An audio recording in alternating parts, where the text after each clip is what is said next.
From Councillor Fraser, you have a question for Councillor King. Thank you, Madam Mayor. I have. Can the Cabinet member confirm what the council has done to help promote cycling and walking during the pandemic lockdown? And how, going forward, can the council avoid, in terms of transport, a car-based recovery as we emerge from this lockdown? I thank Councillor Fraser for his question, and indeed his work advancing this agenda in his own ward in South Norwood. The council has introduced a range of measures on a temporary basis that have been designed to reallocate road space to promote a safer and more inviting environment for both cycling and walking. So our measures have been applied borough-wide, and they included footway widening schemes, so giving pedestrians at high volume locations more space to observe social distancing guidelines. We've introduced road closures that remove rat running from residential roads and create low traffic neighbourhoods, again creating a safer environment for walking and cycling. We've introduced a pop-up segregated cycle lane along London Road, which will be particularly helpful for people travelling to or from Croydon University Hospital. A reduction in the speed limit to 20 miles an hour at both Crystal Palace and also along that stretch of London Road where we put the new cycle lane in. And finally, speed awareness signs have been introduced along key routes because we know right at the beginning of the lockdown there was a concern being expressed about vehicles travelling at even faster speeds when our roads were a lot less busy with cars. The schemes have been particularly popular with residents as well. And if I can just, because I suspect this may well have been a resident who got in touch from his own ward, if I can just quote for the benefit of members, our street has been transformed as a safer and friendlier place. The lack of traffic and pollution is tangible and the road is quiet and considerably safer. This is due not only to less traffic overall, but the removal of dangerously fast and reckless driving that often occurs when people are using the road as a rat run.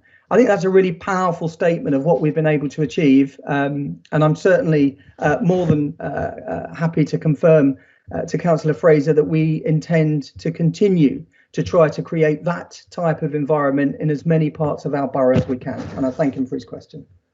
Very pleased to say that TMAC met last Wednesday, and the report that went to us was approved that allows us to create another 10 new school streets. So the latest additions to our award-winning School Streets programme. 26 of the borough schools now benefit from a school street. It's one of the highest levels in London, and it's not surprising because the benefits are quite considerable. Safer environment outside the school gate, which makes walking, cycling and scooting to school far safer and far more attractive. We've seen 15 to 25% reductions in the use of cars to get children to school. So a really powerful policy to reduce the school run and its impact on pollution and congestion. And as I said, it's been incredibly popular with residents. These latest round of school streets attracted 87% support from residents within those areas. So just wanted to provide that update to full council, and I'll pass to Councillor Scott for the second part of our portfolio update. The first question I've received is from Michael Clark regarding e-scooter lanes, which I'll put to Councillor King as follows. To help address pollution in towns, would the council make one pavement for use by pedestrians and the opposite pavement for use by bicycles and little electric scooters? Parents won't get their cars out if they know the children can ride to school safely. This would cut pollution and congestion. Mr. Clark suggests that pavements can be painted different colours depending on their use and credits Greenpeace with the suggestion. Councillor King, can you please respond? Thank you, Madam Mayor. More than happy to respond to the question that we've received from Mr. Clark.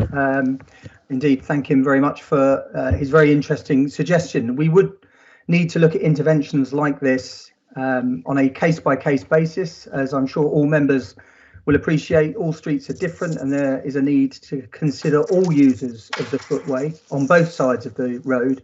And I think in particular the needs of blind and partially sighted users. There's also the matter of pedestrian access to properties on the roads that might have such an arrangement. In general, though, we as an authority seek to avoid pedestrians and cyclists sharing the same space, except where absolutely necessary, and blind and partially sighted people would of course still need to use footways on both sides of the streets for obvious reasons. And so whilst I acknowledge Mr. Clark's interest in this area and thank him for his question, I think there are quite a number of practical reasons why it'd be very difficult for us to take this. Thank you, Madam Mayor, and I thank Mr. Fraser for his question.